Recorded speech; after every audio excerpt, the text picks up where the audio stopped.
السلام عليكم، انا محمد حفني. في الفيديو ده هتكلم عن اللابتوب. ازاي تقدر تختار اللابتوب المناسب ليك وانت بتشتري. اختيار اللابتوب مش حاجة سهلة، في مكونات لازم نكون عارفينها كويس علشان نقدر نختار اللابتوب المناسب. من اهم المكونات دي البروسيسور والرام وكارت الشاشة والهارد ديسك. في شركات كتير بتصنع اللابتوب زي ديل واتش بي ولينيفو وغيرها كتير. اختيار الشركة المصنعة للجهاز ده مش معناه انك اخترت اللابتوب المناسب. المكونات والمواصفات هي اللي بتحكم على أداء وسعر اللابتوب، مش الماركة ولا الشركة المصنعة. هتكلم عن المكونات دي بالتفصيل، وأول حاجة البروسيسور أو المعالج، وده أهم جزء من مكونات اللابتوب واللي بيتوقف عليه العامل الأكبر لسرعة وأداء اللابتوب برضه. في شركتين بتصنع البروسيسور، هما انتل و ام دي، وبينهم منافسة كبيرة جدا، وحاليا شركة انتل متفوقة على شركة اي ام دي في صناعة المعالج بشكل واضح. وفي الفيديو ده هتكلم عن معالجات شركة انتل اللي هما تحديدا كور اي 3 وكور اي 5 وكور اي 7 والفرق بينهم. اولا معالج انتل كور اي 7 لما بيجي في اللاب بيكون اعلى في السعر وافضل في الاداء من معالج انتل كور اي 5، وهكذا لما كور اي 5 بيجي في اللاب بيكون اعلى في السعر وافضل في الاداء من معالج انتل كور اي 3. معالج انتل كور اي 3 مخصص للاستخدام العالي، يعني حد هيشغل ملفات فيديو هيعمل براوزنج حاجات زي كده. معالج انتل كور اي 5 مخصص للفئه الاعلى، ممكن تشغل عليه بعض البرامج والالعاب العاليه. معالج انتل كور اي 7 وده طبعا الاعلى والاسرع والافضل بينهم في الاداء. طيب ايه الجديد؟ احنا عارفين كل ده، احكم على المعالج في اللابتوب ازاي؟ الحقيقه ان كل فئه من دول وراها حكايه وفي عوامل تانية في كل معالج اقدر احكم على المعالج فيها. تعالوا نروح لشاشه الكمبيوتر ونشوف ايه الحكايه بالتفصيل. أول حاجة مهمة نعرفها هي جيل المعالج. في الجهاز اللي أنت هتشتريه كل ما كان جيل المعالج أحدث كل ما كان الأداء أفضل والسرعة أعلى ودقة التصنيع أقل، وبالتالي درجة الحرارة هتبقى قليلة. طيب دلوقتي علشان نفهم يعني إيه الجيل بشكل كويس، افترض مثلا إن أنت صنعت جهاز معين وبعته للناس السنة دي ب$100، وجيت السنة اللي بعدها اكتشفت إن أنت ممكن تعمل تعديل صغير في الجهاز ده ويبقى أداؤه أفضل، فعملت التعديل ونزلته السنة اللي بعدها هو نفس الجهاز وبعته ب$120. بس بتاع السنة دي مثلا كان الجيل الأول من الجهاز بتاعك، بعد التعديل بقى الجيل التاني هو نفس الجهاز بس أنت عملت فيه تعديل بسيط. تمام؟ وهما الاتنين برضو لسه بيتباعوا، وممكن المستخدم يشتري بتاع السنة اللي فاتت أو اللي هو الجديد اللي هو بتاع الجيل التاني ده. هو ده فكرة الجيل، هو نفس البروسيسور بس بيبقى مضاف عليه تعديلات وبيبقى أداؤه أفضل. أنا هشرح الكلام ده على معالج انتل كور اي 7، والكلام ده هينطبق برضو على كور اي 5 وكور اي 3 مع بعض التغيرات البسيطة لو قابلتنا هركز عليها برضو وأنا بشرح. طيب تعالوا نبص على الأجيال بتاعة المعالجات. هنا تعالوا نجيب الصفحة من الأول. الصفحة دي خاصة بشركة انتل، فيها البرودكتس بتاعتها. احنا هنروح للبروسيسورز وهنلاقي عندنا الديسكتوب والموبايل. الديسكتوب طبعا عارفينها اللي هي بتاعت الأجهزة العادية المكتبية العادية، الموبايل دي خاصة باللابتوب. طيب الموبايل بروسيسورز كان في منها الجيل الثاني والجيل الثالث والجيل الرابع والجيل الخامس، وأحدث حاجة حاليا اللي هي الجيل السادس. طبعا الجيل السادس هنلاقي فيه انتل كور اي 7 الجيل السادس، وانتل كور اي 5 وانتل كور اي 3، وبرده الجيل الخامس فيه نفس الكلام ده، في كور اي 7 وكور اي 5 وكور اي 3 من الجيل الخامس، والرابع والثالث والثاني.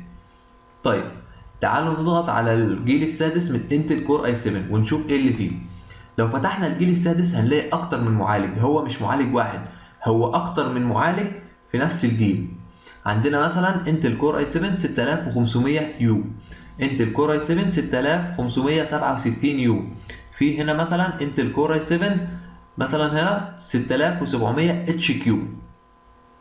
طيب ماشي، انا عرفت ان في اجيال مختلفه، في جيل اول وتاني لحد الجيل السادس اللي هو احدث حاجه في سنه 2016 دلوقتي.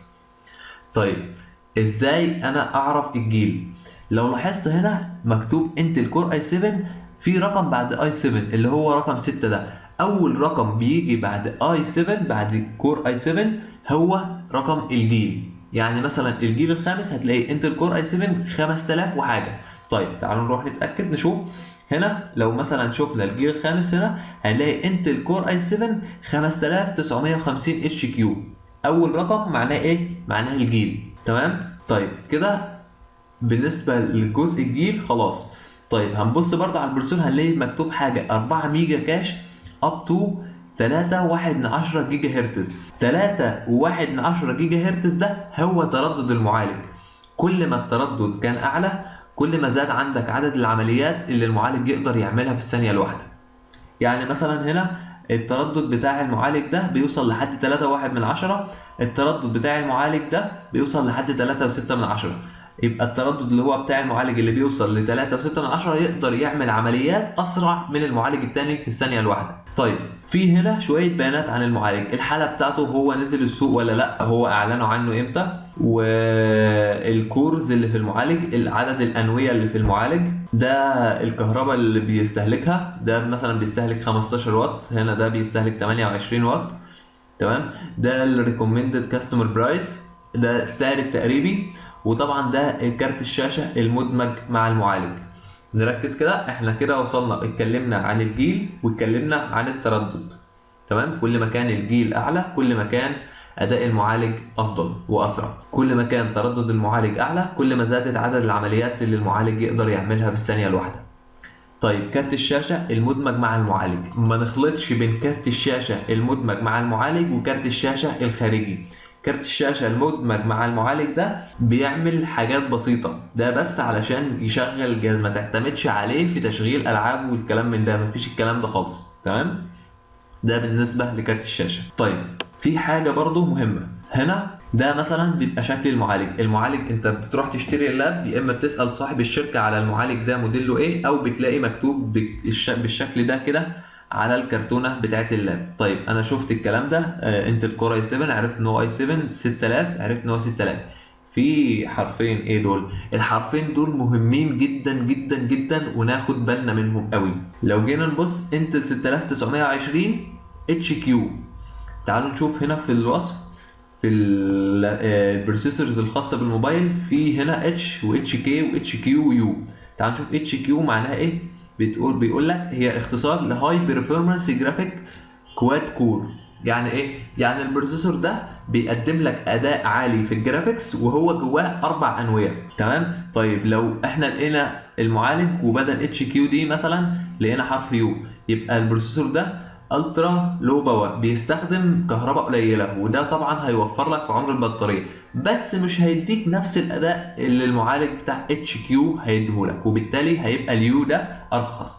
وفي الغالب اكتر اللابتوبز اللي في مصر بتنزل بالمعالج يو، عشان كده بيبقى سعرها رخيص.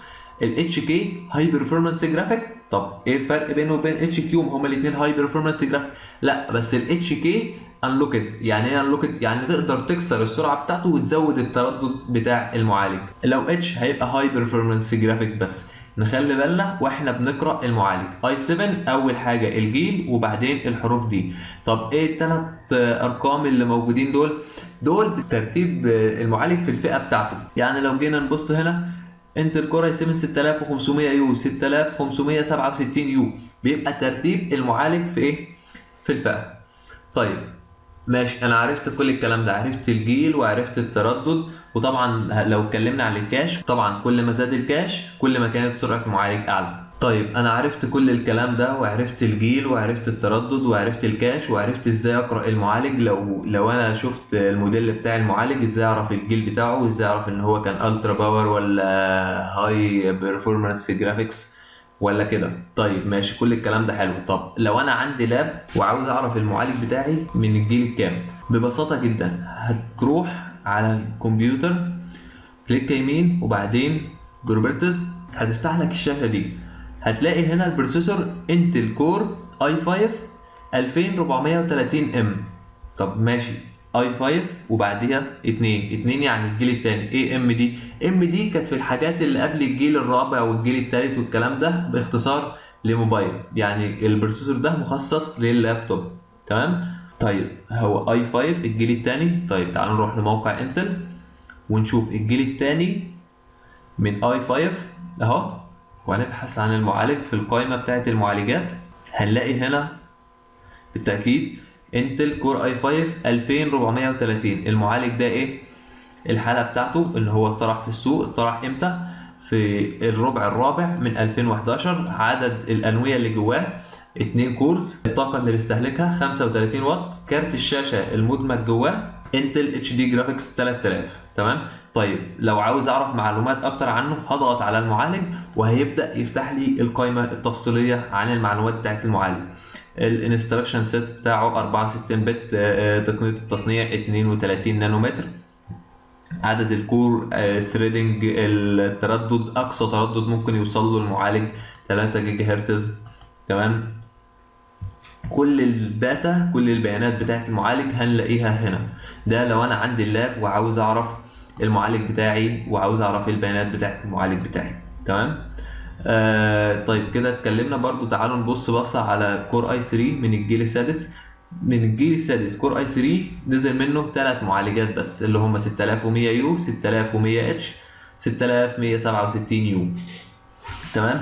بالنسبة لحكاية الكور برضو عاوز اوضح حاجة، ان انتل كور اي 3 بيبقى فيه 2 كور، كور اي 5 بيبقى فيه من 2 ل 4 كورز على حسب، كور اي 7 بيبقى فيه من 2 لحد 8 كور. طبعا احنا قلنا ان كور اي 7 هو اقوى معالج فيهم. طيب دلوقتي خلاص عرفنا لو رحنا هنشتري لاب هنشوف، هنحدد هنختار كور اي 3 ولا كور اي 5 ولا كور اي 7، وبعدين هنشوف جيل المعالج، هنشوف احنا عاوزين الجيل الخامس الجيل السادس، وبعدين بعد الجيل هنشوف المعالج ده من فئة ايه، يو ولا اتش كيو ولا اتش كي ولا اتش بس، على حسب المتطلبات اللي احنا عاوزينها. طيب دلوقتي بيتهيألي ما عادش في حاجة تانية اقولها. ده بشكل مبسط قوي لو انت رايح تشتري لاب، واول حاجة هتبص على المعالج. ولحد هنا انتهى الفيديو الاول عن المعالج في اللابتوب.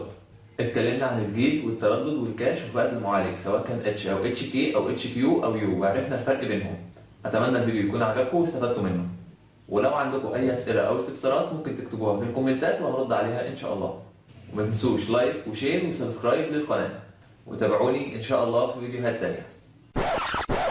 هتكلم عن المكونات دي بالتفصيل. اول حاجه المعالج او البروسيسور. لا البروسيسور او المعالج. في شركات في شركات البروسيسور والرام وكارت الشاشه والهارد ديسك. تاني